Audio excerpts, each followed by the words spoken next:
Good afternoon, everyone. Welcome to the LinkedIn for Lawyers Creating a Compelling Profile webinar hosted by Equal Justice Works.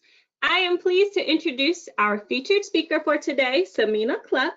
Samina is an innovation evangelist and social media expert. A former practicing lawyer, she has spent years working in various legal tech companies and is currently a strategic account executive for Law Geeks, an artificial intelligence contract review company. In that role, she is focused on driving sales, renewals, and client relationships through consulting on change management, demonstrating the benefits of utilizing technology to improve client service, and building more diverse teams to drive better business results. Please submit your questions in the chat, and Samina will answer them as we go along.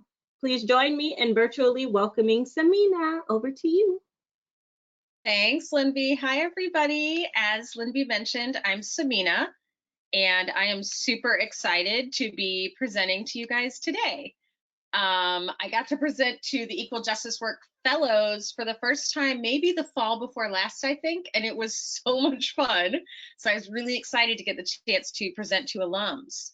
So as Linby mentioned, I am currently at a strategic account manager at Law Geeks, but part of the reason I'm talking to y'all today, a very new, exciting thing, is that I've been lecturing for years about social media and the importance of using it to build your personal brand, and I've now actually started my own company, Amplify Your Voice. So I offer social media services, and I sort of do this on the side of my day job. And I'm currently working with a couple of nonprofits as a social media amplifier. So I'm not doing all their social media. A lot goes into that, right? But I'm really helping them build their brand. So it's what I want to talk to you guys about today. And as Linby mentioned, I have been in legal tech companies for a while, really tiny ones, startups of 8 people, really big ones like Thomson Reuters. I also was in private practice and a federal clerk for the 8th Circuit before all that. So I want to go over some reasons why you should build a more compelling LinkedIn profile and why you want to use it on a more regular basis to build your personal brand. So before we get into that, I would love to do a poll, Linby, so I can kind of figure out where people are coming from, what parts of the legal industry. Can you launch our first poll?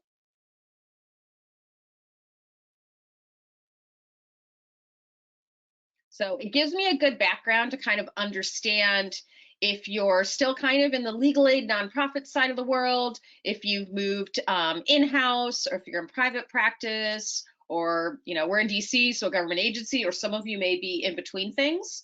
But there's really great reasons. There's really, I should say, let me take the opposite of that. There's no good reason not to use LinkedIn for building your personal brand. And again, I know a lot of you hopefully have LinkedIn profiles. I guess that could have been another poll, like who has a LinkedIn profile, but I don't really run into too many folks these days who don't have a LinkedIn profile.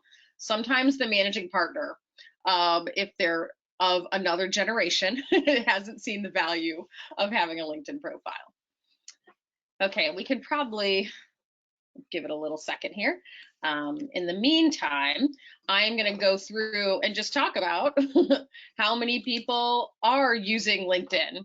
And you'll see their stats here. These are as of, I think, the end of last year. So lots of different folks here on LinkedIn, and specifically there's a lot of attorneys and even general counsel. So this was a slide I had prepared for presenting to folks in law firms, which it looks like not very many of you guys are. Looks like we've got 56% who are in a nonprofit or think tank. So yay, super excited, but a lot of you have continued your equal justice work that started you on your path. Quite a few in government or in academia, also yay. A few in law firms, no one too much in-house, and a few of you looking right now. So that's really great and gives me some good understanding of where you're coming from.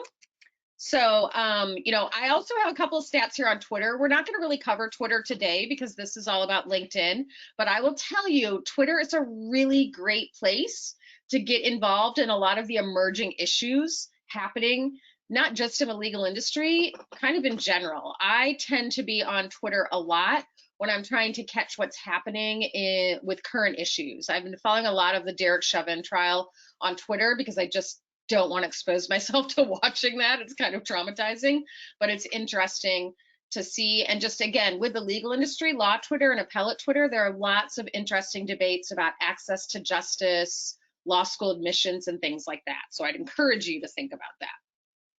All right, so why is using LinkedIn important for you?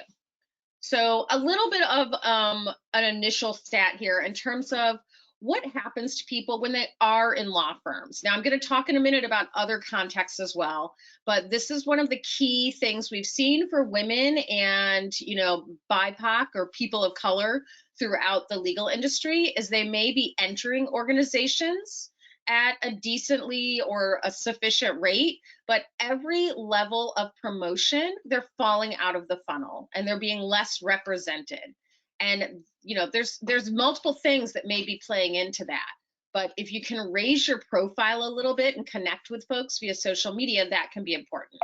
Now, I know a lot of you are not in law firms, so let me actually just move forward here a minute and look at the next slide. If you are in a law firm, even, I don't care who you are, man, woman, person of color, partnership track is getting longer and longer. But let's say you're not in a law firm and you're in-house somewhere, whether you are in a nonprofit and you're trying to move up the ladder there, whether you are in-house in a corporation. We see that women and people of color are generally not in those leadership or executive roles to the same extent that men are. We see this across all kinds of companies, whether they're Fortune 500 or smaller.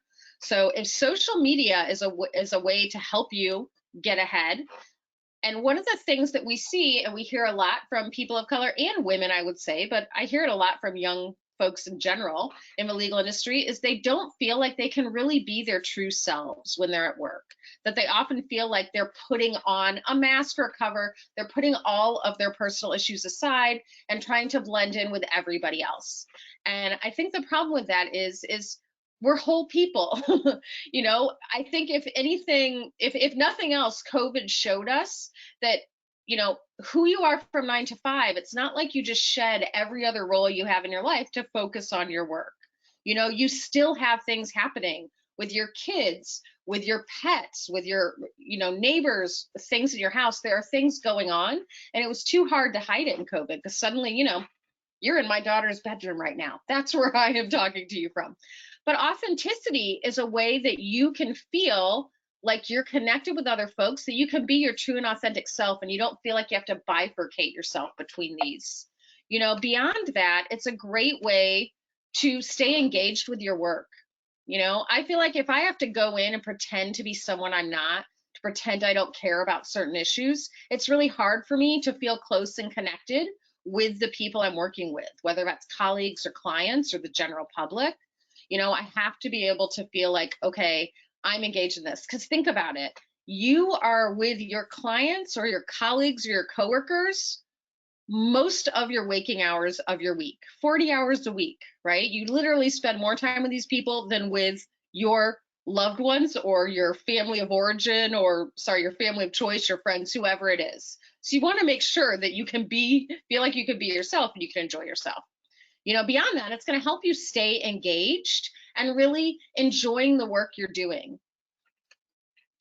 Now, I love that so many of you are at nonprofits and think tanks, because I think it's really important to show what you're passionate about, whether you're at one of those organizations or not, to show what makes you who you are. And social media can be a great way to do that. But why will you use social media to do that than any other thing? Well, hilariously, I used to just have this middle gif of Moira Rose talking about how no one cares as much about your career and your development as you do. And you have to go out there and champion yourself, and you have to put it out there. But I added these two gifs on the left and right after COVID started, because I realized, wow, I started a new job April 20th, this startup that I'm at now. I've never met a soul that I work with. I interviewed online.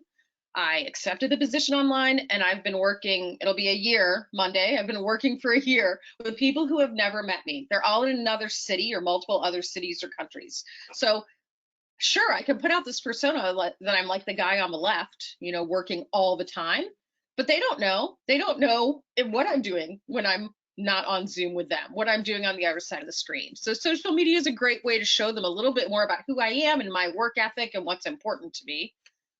It's a great way to do it. Beyond that, another thing that's important is that, people just don't always trust companies. So if you're sharing just your corporation's, whatever your organization is, if you're just sharing their posts and their status updates, people don't always trust a company as well as they do your voice. So if you're adding, a little bit of a sentence or two about it in your own words, they trust you a lot more, because who people really do trust are other people, not brands and corporations.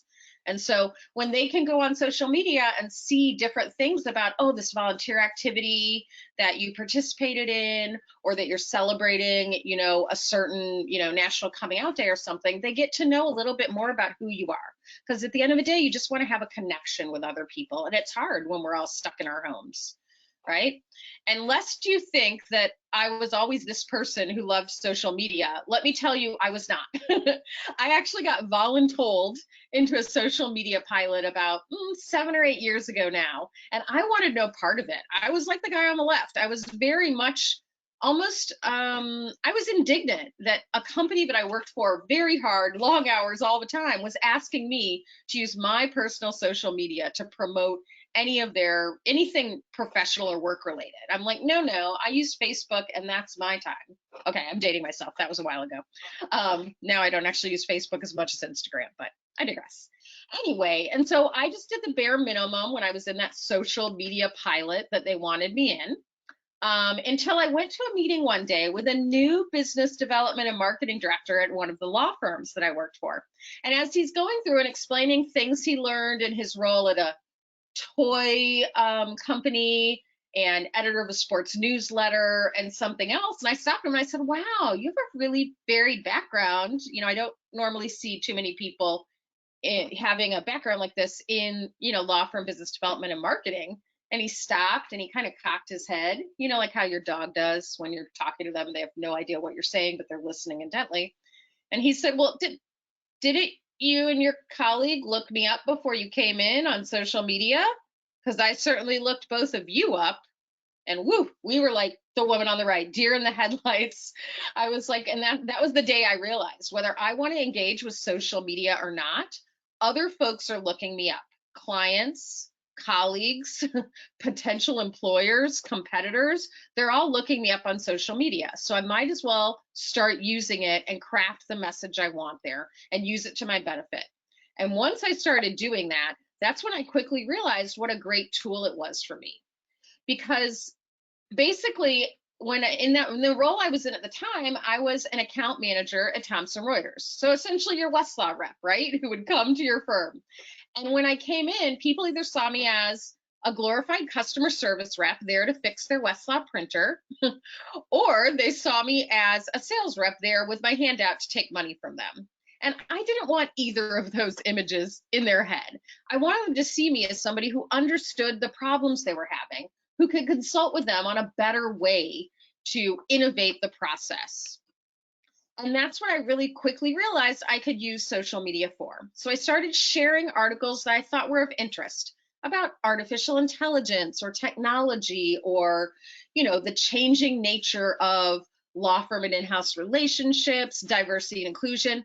And then I started actually saying, oh, wow, I'm getting known for this. I started writing articles about it. I started speaking on panels and becoming considered almost a thought leader. And my clients started asking me for information about areas of the law that I had shared articles on, or that I had shared content on. They're like, you know a lot about artificial intelligence. And so that really became what I was known for. I was sharing a lot about emerging technologies, diversity and inclusion, access to justice, a lot of issues that were important to me, but not just work-related things. I was using my Twitter and my LinkedIn feed to share about things I liked or cared about. Hamilton. You would not believe how many attorneys I've met because of my love of Hamilton on Twitter, and about modern parenting. It's one of my favorite hashtags. I have 2 teenagers here in DC, and so I tend to post that, and it's authentic. It's not always like, you won't find the special Instagrammed photo. It's normally something either I'm complaining about or something funny that happened with my kid,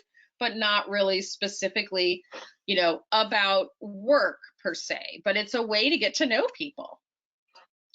So all of this to say, it's important to use your social media profiles, not just when you're job searching on the right. There's certainly be aware of it. It's the easiest way to start networking with folks at an organization you're trying to get into, but also for your personal branding and corporate branding, right? So again, people will listen like 4 times as much to a post you make about something your organization is doing as opposed to the organization's own official corporate media LinkedIn account. So that can be helpful as well. If you care about the mission of your organization, you'll want to be sharing that. So now let's get into the nitty-gritty. And actually, before we do that, I just want to ask a question for those of you there, like how often are you sharing content on LinkedIn? So can we put up that poll? Thanks, Linby. Because I'm pretty sure most of you have a LinkedIn profile. So it's more about how often are you posting content or sharing content. Not necessarily yours, could be an article from anywhere.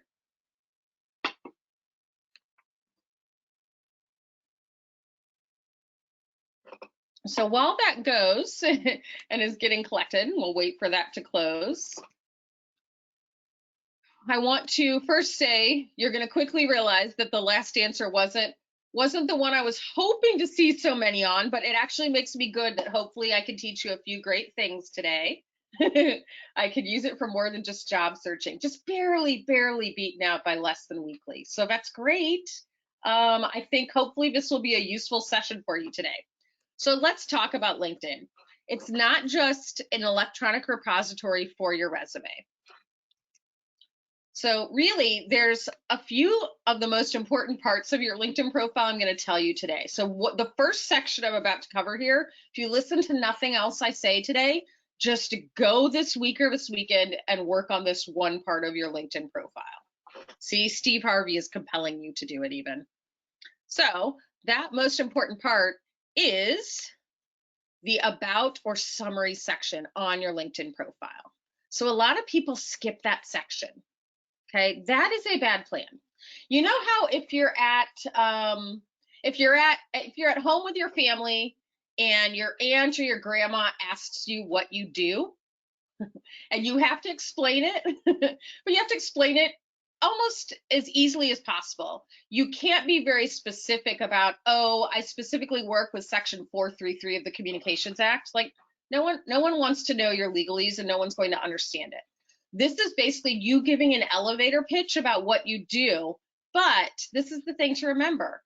You know, with LinkedIn, you might not be in the job you really want to be in right now, or it might not be what drives your passion, or you may be in a nuanced area that you've just moved into that you like more, or you want to do more of. This is the section for you to show who you are, what drives you, what makes you excited to go to work, what your favorite part of the job is. Maybe it's not filling out expense reports.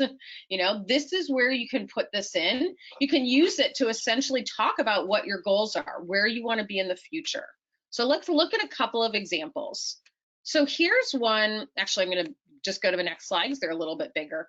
Here's one where this attorney did a good job of listing out the areas of law they're in. So that's great if someone immediately wants to know where she has expertise. But a much better profile, my friend Suzanne Miller, right? She's talking about what she really likes to do, what drives her, what is interesting for her, what makes her happiest. That's the kind of thing you want to put in that about section. It's really explaining your special sauce, what you bring to the world. So I want to encourage you to go fill out that about section. If you're not exactly sure what to say, just remember, again, think about what you would say if someone asked, so tell me about yourself, tell me what you do, or tell me what you did before this role. If you were in an interview, how would you talk about it? But talking about what interests you, what excites you, what you like about what you're doing. Or again, if you're trying to get into a different role, I've always been in a variety of these roles. I'm really excited about whatever it is, diversity, equity, inclusion. I really want to do more in that area. This is where you can put volunteer things you're doing too. Now, in terms of experience, Again, no, this is not your electronic copy of your resume. You don't have to list all your previous jobs. What you want to do, you'll want to list relevant ones, right? Things since law school, if you are a lawyer. But you definitely want to add any volunteer experience you have because it helps round you out. It might be something that someone will connect with you around. And you want to focus on specifics if you have them from those jobs. You know, if you were an associate, you don't have to necessarily say what you did as an associate, but you could talk about if you implemented new programs, right? If you had some successes, if you have statistics, that's great. Now, skills and endorsements are interesting because I don't know if you've noticed, everyone will want to endorse you for certain things. My real estate agent was trying to endorse my research skills years ago when I was thinking, I mean, I didn't really do that much research on these houses. How do you know that? It feels a little disingenuous. So you don't have to. You can manage these endorsements and you can update them regularly and you can change the order of them.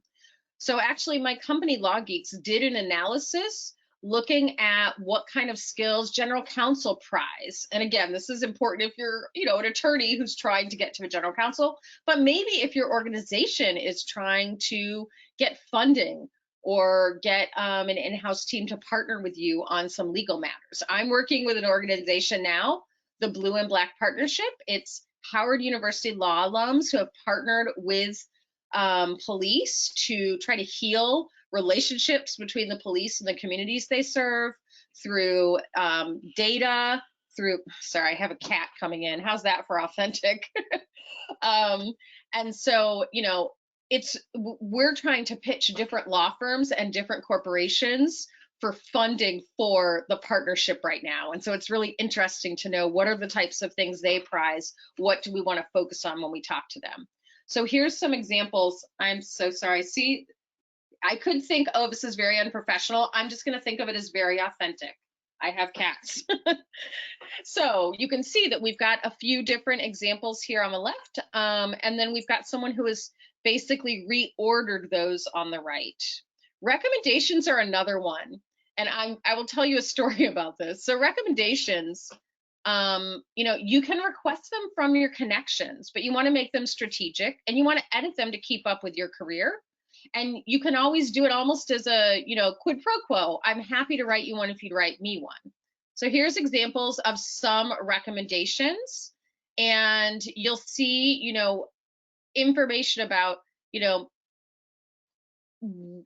of the specifics of what's great about this person. What I want to tell you is that when I presented this in January, I didn't have a single recommendation. And can I tell you the reason I didn't have one is because I had never wanted to bother somebody to ask. It's the typical problem I think a lot of us have when we go in an organization. We're like, oh, I'm just going to put my head down and I'm going to work really, really hard, and people will see it and notice it and appreciate it, and I'll get promoted. That's not the way the world works. It doesn't work that way in law firms. It doesn't work that way in corporations. It doesn't work that way in academia. You've got to not be afraid to ask people for help. But you can make it very easy to say yes. So when I realized as I was presenting Get recommendations, I didn't have any, I approached one of my former managers, who's actually on what I call my personal board of directors now. He's one of the people I reach out to about career decisions I'm thinking about. And so I said, hey, I wonder if you'd be willing to write me a recommendation on LinkedIn. And I'm specifically, I know you always praised me when we worked together for this, this, and this. Would you be willing to write it along those lines? And let me know if you'd like me to pre-write something. I also said I would be very willing to write one for you. I noticed you have 23 already. So if you'd like me to write one about, your journey through diversity and inclusion and how you became a big, a proponent embracing it, I'm happy to do that. And he immediately replied and wrote me one that day. It was so nice. And I was like, oh, wow, he could have said no, and I would have tried not to take it personally.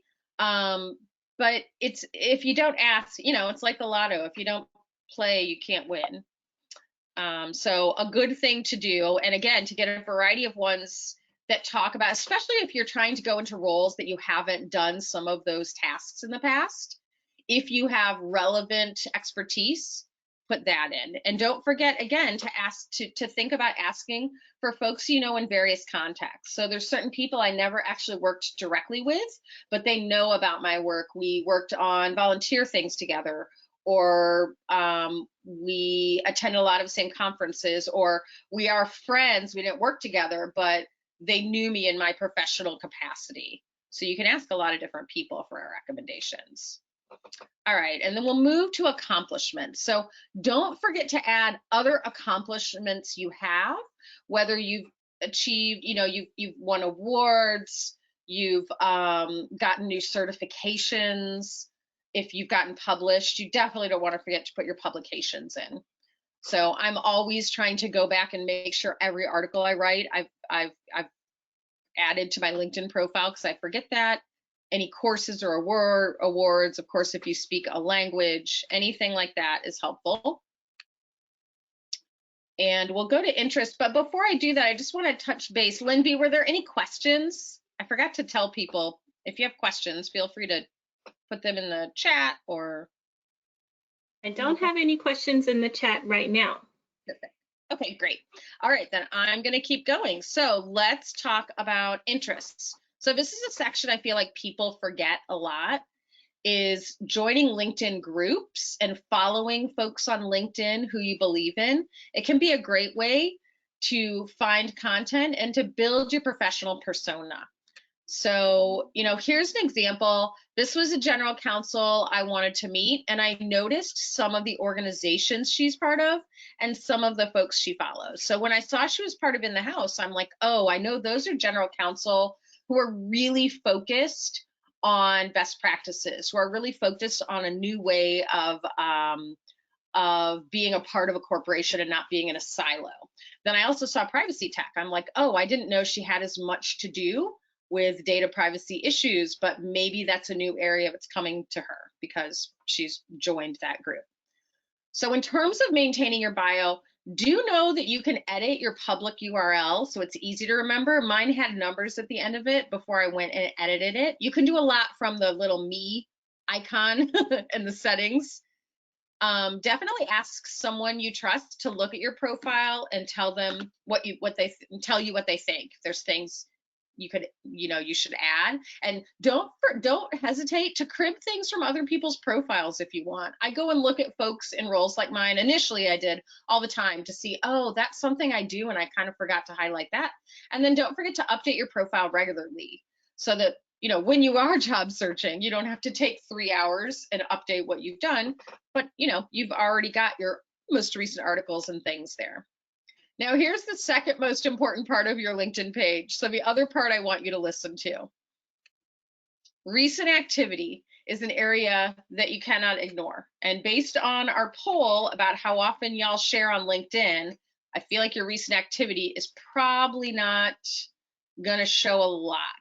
I have not gone on to LinkedIn with any of you yet, but in terms of recent activity, remember that people are looking at your profile. That's what I discovered that day when I was left like a deer in the headlights when my new client was saying he had looked me up, and I realized, oh, I haven't posted anything on LinkedIn in like 30 days, 90 days.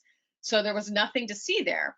Whereas this is a general counsel that I have been trying to meet, and I saw, wow, he's constantly commenting on things, sharing on things. He's with a pharmaceutical company, and it gave me ideas of things that I can connect with him about. So I saw something he had posted here about someone's unease about vaccines, and I was able to reference that when I connected with him on LinkedIn. So it's a great way for people to just understand a little bit more about who you are. Once I noticed that one of my in-house counsel friends was posting a lot about GDPR. This is a couple of years ago, before GDPR was going to take effect. And I kept seeing her post about this, and I was like, I wonder if her outside counsel are seeing this. And I finally pinged a mutual friend of ours who I knew her firm did work for my general counsel friend, but not necessarily data privacy. And I was like, Stephanie, I know you normally work with her for commercial real estate stuff, but have you noticed 3 times in 2 weeks she's posted about GDPR? Like, you might want to see if your firm can give her some guidance or help on this, because I think she's really seeking a lot and has questions. Now, the one thing I want to tell you is I know it sounds a lot to post more than your less than weekly you're doing now, But what if I were to tell you that you could actually do this in a short amount of time every week? So we're not going to be able to go into exactly the hows of it on this session, but you can actually share, you can put together a program sharing content on a daily or regular basis without having to log on every single day and share content. So, one of the key things is I think you just start small and you figure out, what feels manageable to you. So if we could get you, those folks who are just less than weekly, going on and sharing an article once a week on LinkedIn. Now, Twitter is on here as well, because I normally do a 2-part social media training session that first looks at optimizing your LinkedIn and Twitter profiles, and second part looks at how to create a daily social media presence through sharing content. But if you could just go on and think about just once a week going on and sharing something on LinkedIn, a couple times a week you're liking posts that you see on LinkedIn and commenting on one of them, and connecting with people each week. And one of the things I want to tell you is, you don't want to think of your LinkedIn profile or your LinkedIn presence like you would Facebook or Instagram or any other social media you use. If you're putting pictures of your kids up on Facebook or Instagram, you might want to keep your social media network really locked down and small, right? Whereas with LinkedIn, you just never know who knows whom, right? So, I used to, when I was the Thomson Reuters rep for really big accounts, I would go and I would connect with anybody I met when I was there. I don't care if they ran the voicemail system, the receptionists I always connected with. I can't tell you how helpful it is to connect with the receptionists and secretaries when you're for the people you're trying to get in touch with. You just never know who knows whom. One of the biggest firms that I worked with, there were 3 paralegals. They were literally, their title was paralegal. It wasn't even anything, more specific than that. These 3 litigation paralegals basically determined who was getting which assignments, who was doing the work. They were recommending what tools, and the co-chairs of the litigation department listened to them on what they thought, because they were there in the trenches doing the work. And so they trusted that they would be able to give the best advice on that. So you want to cast as wide a network as you can, and you can always start easily because you can connect with people who you already know. You can connect with your fellow Equal Justice Work fellows. You can connect with the Equal Justice Works people like Linby, who you've met. You can connect with people from your law school class if you were in law school. You can connect with friends and neighbors. Even though it's a professional connection, again, you never know who knows the people you want to know, and you never know where those folks are going to end up next. So I encourage that. The other thing too is, I will tell you that I always try to connect with people within 24 to 48 hours just before or just after meeting them. So I look before I have any meetings, which now are Zooms, right? Since there's not in-person meetings, I will go and look up everybody on a calendar invite if it's not been mine, and I'll try to connect with them and say, I'm looking forward to meeting you. It's a chance for me to go and look them up and learn a little about them. Maybe I learned they went to the same school as me. Maybe I learned that they also do similar volunteer work that I do. But it gives them a chance to learn a little about me before that meeting as well. So that's helpful. I'm now in legal tech sales. A lot of people in legal tech sales are not attorneys. I am. So it's nice that somebody who comes to my profile can tell that. So I want to encourage you to really think about that, connecting with folks before and after meetings. And studies show that people are most likely to accept your connection request within those 24 to 48 hours before or after meeting you. The other thing too is I want to encourage you to connect with people who you like. Informational interviews and networking, some people can't stand it. I happen to love it. Clearly, you can probably tell I'm an introvert because I'm talking into a screen for, what are we at now, 35 minutes with nobody really engaging much back, and I'm fine. I'm happy as glam. Some people hate it. LinkedIn is a really low pressure way for you to network and informationally interview with people, because you can message them. You know, if it's somebody that you saw speak at a conference and you really liked the things they were saying, or they're really following a career path that you'd like to follow, that's a great person to connect with and even say that. I mean, most people are flattered. They may not have time to talk to you, but a lot of times people will reach out to me, law students especially, because they see things, and I will say, I can't, you know, I'm swamped this week, but can we set something up for a couple of weeks from now? And I'm happy to give somebody 20 or 30 minutes. But LinkedIn's a very low pressure way to do that. And honestly, I like connecting with people on LinkedIn because email inboxes are so out of control that sometimes things get lost in the shuffle. Oh, I do see there is a question here. Do you have specific advice for people who are looking for jobs currently? I absolutely do. I think you should be on LinkedIn early and often.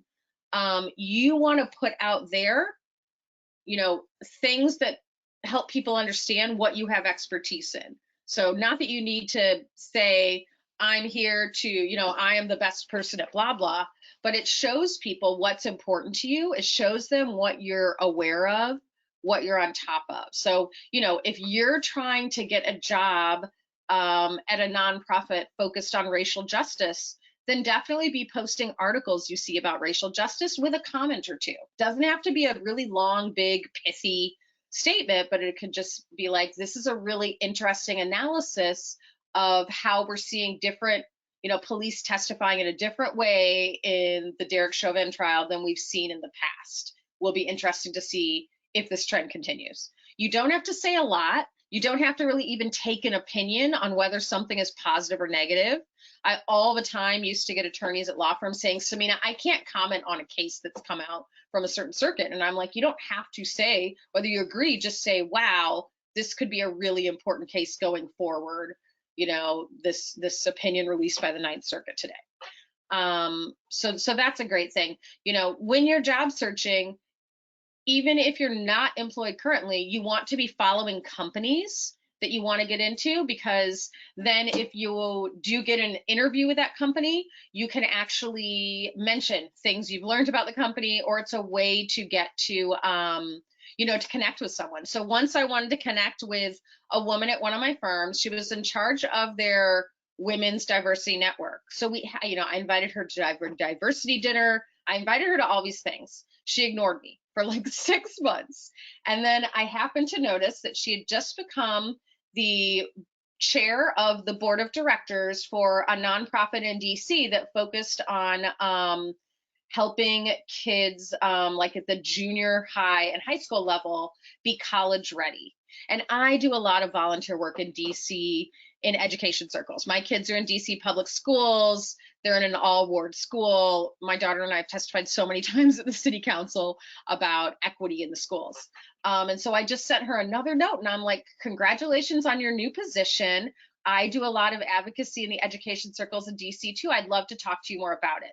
Within 20 minutes, this woman responded to me and said, oh, I'm so excited to hear that. Let's talk. And then she accepted my invite to a diversity dinner 2 days later. She asked if she could bring a general counsel friend. She accepted my invite to a White House correspondents dinner party, like all of a sudden, and we've been great friends ever since. But it just goes to show you, people don't want to feel like they're being sold to. But when I found something that connected with her on a personal level from LinkedIn, bingo. That was it. So if you're looking for jobs, you want to make sure you're posting every day. You want to be in this high engagement. You want to post at least, I mean, you don't really want to post multiple times a day, but you want to post at least once a day on LinkedIn. You want to be following people. You want to be liking posts. You want to be commenting, that type of thing. And then once you do connect with people, you can send them articles. Especially, I always, after I interview for anything, I'll send an article that I referenced or something that I mentioned or something I think will be of interest to them. And it just shows that you're a thoughtful person, that you're on top of things. Now, I see a second question here about on LinkedIn, how important is it to distinguish yourself from your current position employer, and what steps do you take to maintain your personal brand? So this is a great question, and I will tell a bit of a story here. It's not as much on LinkedIn, I suppose, as on Twitter, but I think it's still the same concept. I used to have 2 separate Twitter accounts. I had my one that I used, the Samina Cluck one that I used to put things out there about things in the legal industry.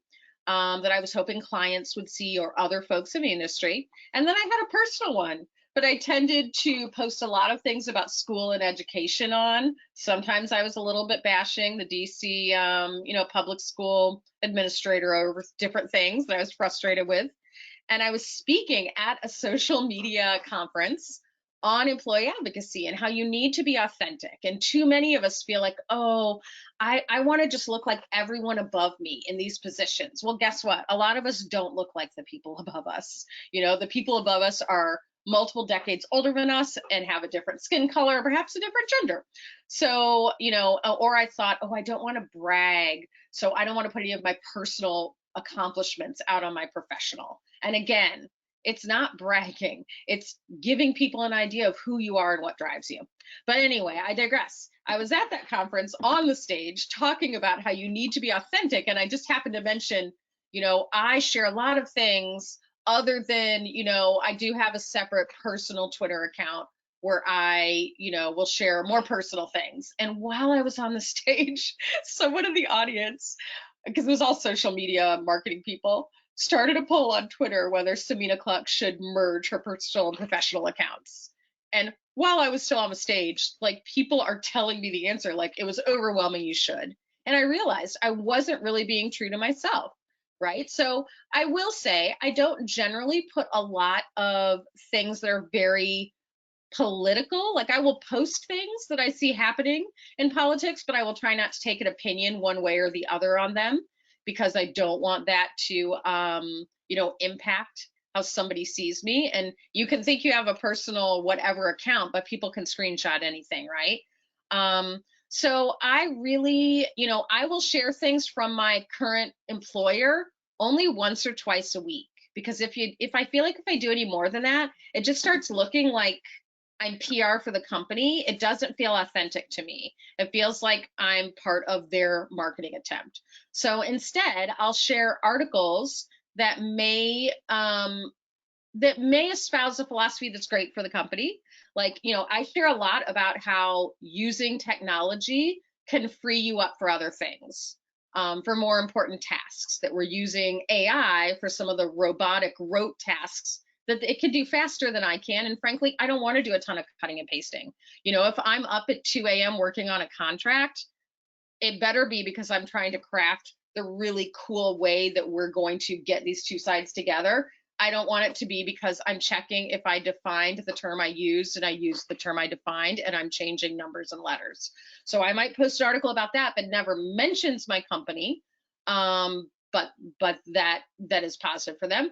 But again, I don't hesitate to put things out about what I'm doing. So, I'm part of this blue and black partnership now. So, there are some on both sides of the fence who don't really want, people in, racial justice communities who don't want to work with the police. They think there's no working with them. There's people in the policing community who don't want to work with activists.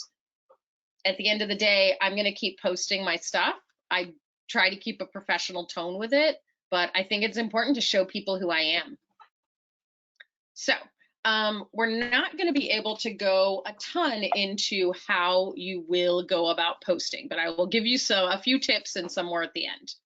So in terms of posting, you want to have a consistent schedule for posting. So you can start small, like I showed you on the screen before, just sharing once a week, liking a couple of posts and commenting on one, but commit to that, right?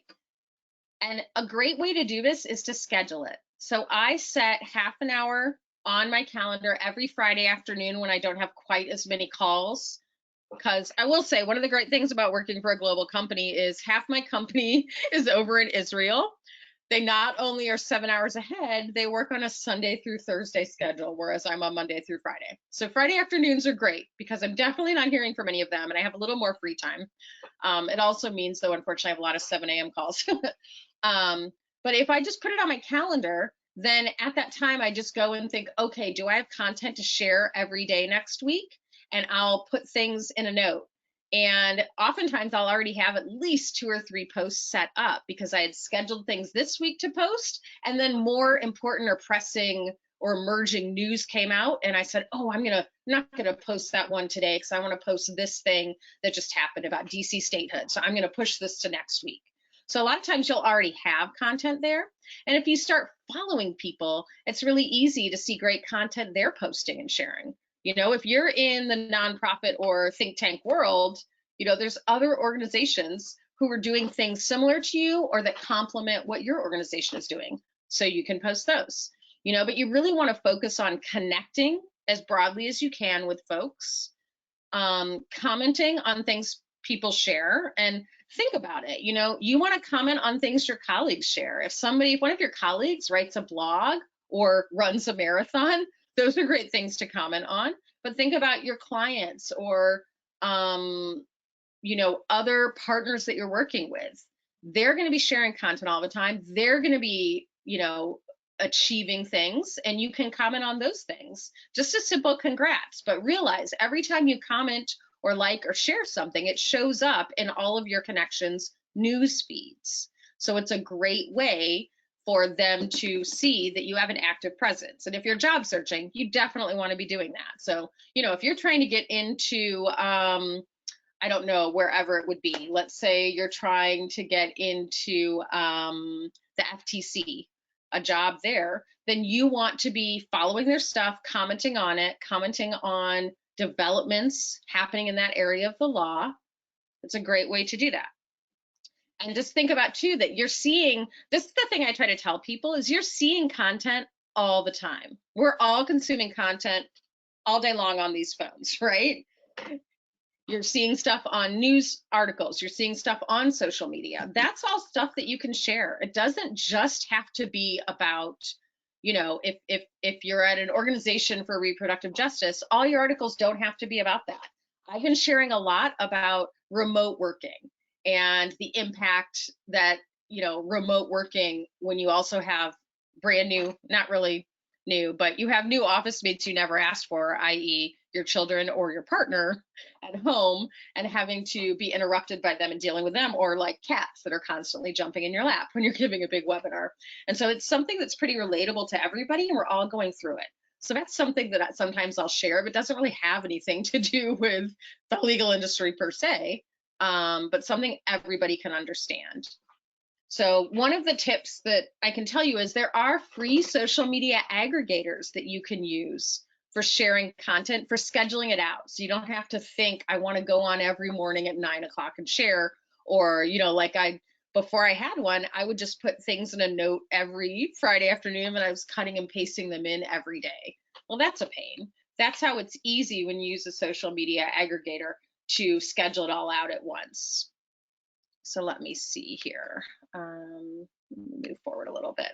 So the other thing I want to remind you is just to keep moving forward. If you commit to doing sharing once a week, liking a couple of things a week, connecting with 5 people, that's progress. That's more than what you were doing in this poll where you were sharing less than weekly or not even aware you could use LinkedIn for anything else.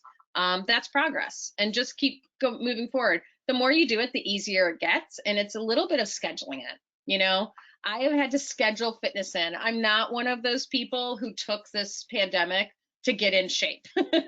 So now I'm like, okay, I'm just going to put it on my calendar every morning. And I know if I didn't get it done in the morning for whatever reason, because I had early calls, now I know it's got to get done sometime before I go to bed. But scheduling it, 80% of the time, I will do it when it's scheduled. If I have to stop and find the time at 4 o'clock, it's probably not going to happen.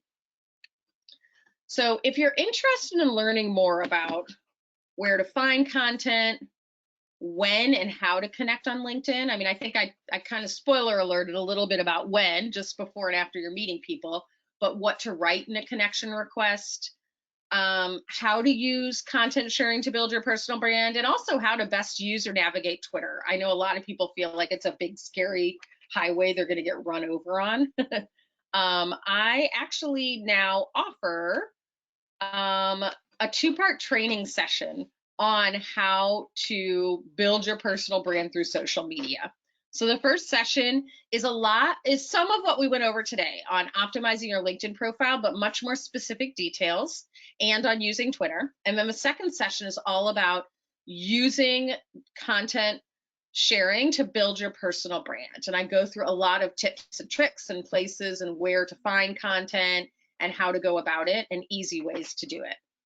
That's something that I'm doing through my new LLC, Amplify Your Voice. I also am now working for organizations if they want to hire me to create daily social media posts for them, to engage with other accounts for them, and to live tweet events they do, whether those are webinars or seminars or things like that.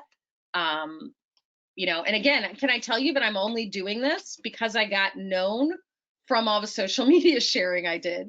The last 3 roles I have had, this company, my startup before this, even the last promotion I got when I was at the big tech company, were, I could say, probably 85% due to my social media activity, because people saw me in a different light and saw me as a thought leader. So I just want to encourage you, I've now gotten to the point where I'm like, oh, I'm getting requests for this all the time. I think this needs to be a side business. Beyond that, I hope you will email me. I've put my Amplify Your Voice email there. I also hope you'll follow me on LinkedIn and Twitter. And the last that I want to leave you with before we go to, live questions is just don't worry. I know it sounds like a lot, but you got this. You can do this. You already share on social media, likely in other aspects of your life. You already are looking at content constantly. You already know how to connect with people if you were in person. We just don't have those options right now. And even when we do, nobody has time for a 3 martini lunch, or maybe should be taking one, or 9 holes of golf with anybody you're wanting to meet or work with. Social media is a great way to almost be like you were at a cocktail with someone, but you didn't have to get up out of your seat. So now that we have gone through all that, I don't know if there's any questions. Is there a way to, I don't know if people are muted, Linby, or? Yeah, I have a question actually that came in directly to me. So the question is, are there any drawbacks to having too many interests on your LinkedIn page, like you've liked too many companies, influencers, or groups? Oh, that's a really great question, but I haven't gotten before. I don't think so. I really don't. It's interesting. If you saw my social media, and in fact, you know what? I'm just going to go to it real quick. I like a lot of different groups, and they're in kind of different areas. Some are around diversity and inclusion. Oh, am I still sharing? Let me share. Mm-hmm. You are. Okay. I like. I have some groups that are around, legal things, legal project management, leadership for leaders, litigation lawyers. I have some around diversity inclusion. I have some around community policing because of working with the Black and Blue Partnership. I have some that are around, pro bono, because I was in a pro bono justice tech startup last year.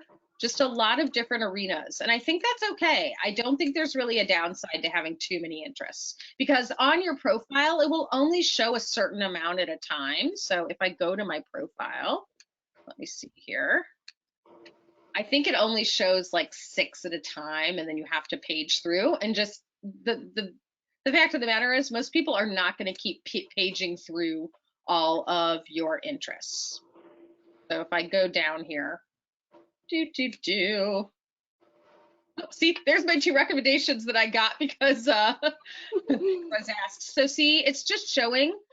I don't even know what basis it's showing these on, because these are not the most recent or the earliest companies I followed, but it's showing those. I mean, it's just to see all, to see more. And again, I don't think most people are going to be going and looking to see who you're following, what companies, what groups you're in. But if they do, it's great, because then they can see, a connection they might have with you. Other questions? I've got one more in my queue. So the question is, what is the value of sharing content with your contacts versus allowing everyone to see the content? Oh, that's a really great question. And it's something I do cover a little bit in the next session. So when you're putting things out there for everyone, you're reaching a lot of people at once, right? So let's look at my recent activity. I have, let's see. So this is all your activity. So when I showed before whether you could see most recent activity, it's showing all your activity. Now you can specify it to just show any articles you may have written and posted, anything you specifically posted to LinkedIn, so your shares, or your all activity is going to show any comment or like or anything that you made. But in terms of sharing specifically with people, what's nice is it's a great way to follow up directly with somebody because other people may not be on LinkedIn as often. So they might have missed that you shared something. So for instance, once I was trying to get a meeting with the chief information officer of one of my client accounts. I normally worked with folks below his level. So I wasn't sure he was going to take the meeting. I had sent an email suggesting a meeting. I don't think he replied. I knew he was busy. And so I sent an article saying, hi, Jim, this recent survey shows that, 38% of lawyers feel like they don't have the technology they need to get all the work done they want to get done. Are you finding that at your XYZ firm? I would love to have a meeting to talk with you and Thomas more about that and how we might be able to help. And he responded and we set a meeting, and it ended up being a great friendship because he would turn to me and he'd say, Samina, I really want to understand machine learning and how you think it could impact whatever it was at the time, contracts. I had another managing partner who said, hey, I've been asked to come speak at my alma mater about how AI is going to transform the legal industry. Can you help me? And I was able to connect her with somebody more experienced than me because this was like a Harvard Law School lecture at our company. So, sharing directly with folks can just be a little bit more specific. And again, a great way to follow up with people who have gone a little cold on you, who just have stopped responding, whether you're in the middle of a job search, whether you're trying to get funding, whatever it is, it can be a great way. Again, I'm actually now one of the nonprofits I'm working with. We do all of our communication, the two founders and I, exclusively through LinkedIn messaging because our inboxes are just like dumpster fires someday. We're so busy in our day jobs, and it's a great way that we can just connect there. But yeah, I would encourage you to use LinkedIn messaging. I mean, if I go to my LinkedIn messaging, well, I mean, there's just so much in here right now because now I'm doing, social media for a lot of different organizations. But it's a great way to, again, just personally connect with people and bring out something that you saw in something, something that you saw from their profile or something they shared. Other questions? I know we're getting close to time.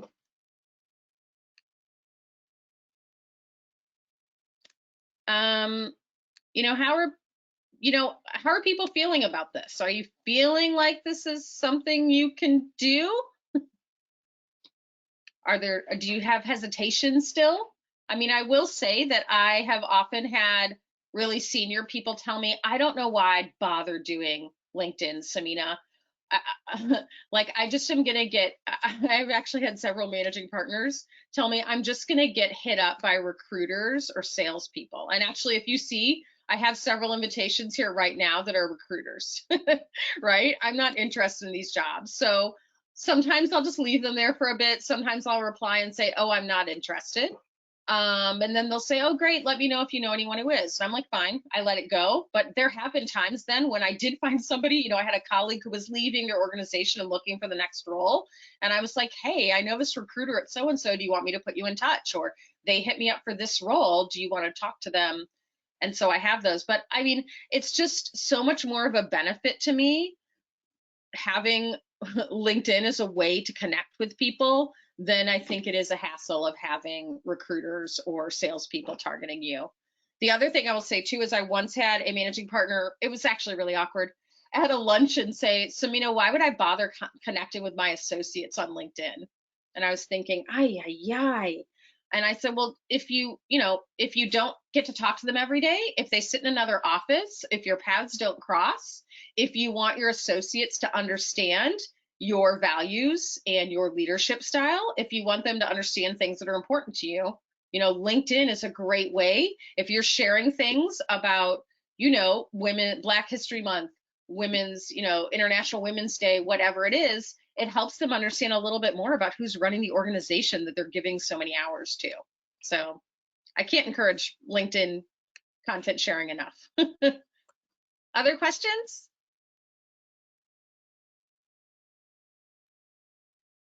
Okay, I know this was a lot. Hopefully, this is helpful to you. Hopefully, you know, if you want to, oh, I'm just seeing all the chat from Linby. Sorry, I didn't even see all these questions that you had in here. I apologize. Did we answer? We answered them all though, right, Linby? Yes, we got all of the questions in. Okay, great.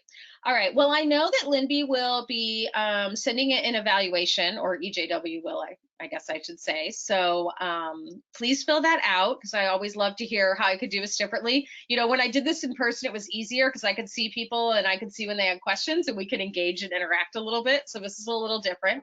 And then definitely, you know, reach out to me or put it in the chat if you're interested in I'm doing my 2-part training session in May on 2 Wednesday evenings, 5:30 to 6:30. So again, if you want to, you know, learn easier ways to share content regularly, because again, I don't log on necessarily every single day. I use a content aggregator so I can every Friday afternoon share everything, you know, schedule everything out. But if nobody else has any questions, I mean, I think it's time for dinner, or maybe depending on where you are, it's time for a snack.